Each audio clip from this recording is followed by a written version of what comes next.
We became braver come sunrise. Without speaking another word, my brother grabbed his blanket and spread it on top of that thing. He then tied the blanket and brought it outside to the garage. As soon as Richard saw the blanket, he barked like crazy. My brother grabbed a hammer and kept pounding away at the Santo Niño inside the blanket.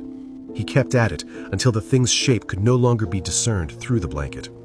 "We need to get rid of this thing," my brother said. He then grabbed a bottle from the work table. With that, we went to the next neighborhood on foot, along with Richard. We made our way to the local playground, and since it was so early in the morning, there wasn't anyone there yet. He grabbed a couple of loose iron bars and told me to dig at one of the spots there.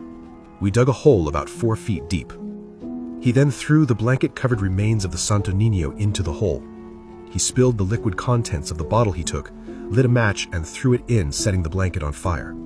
It actually took him maybe 4 or 5 tries before being able to successfully light up the thing. The wind blew hard that morning, but the fire kept going until there was nothing but ashes left in the hole. Richard kept barking the whole time. We then buried the ashes and left to get back home in silence. Eventually, that particular playground became overgrown and abandoned. Until this day, there are rumors spreading across that neighborhood about disembodied voices being heard by some children left unattended there. My brother and I never talked about what happened. At some point, my brother became an atheist, while I became more of an agnostic. I can't help but think that this incident is one of the main catalysts for our current religious stances. We've drifted apart after the years, to the point where we only consider ourselves brothers on paper. Minor arguments led to major ones. One argument came after another. It's probably been a decade since I last talked to him. Since then, I've also developed an irrational fear of statues. I can no longer stand being inside Catholic churches, Buddhist temples, or any places of worship with statues. If I'm within the vicinity of one, I sweat and tremble. If I stay with it any longer, I panic.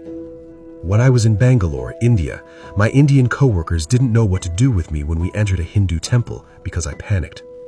All of this because of that haunted Santo Niño.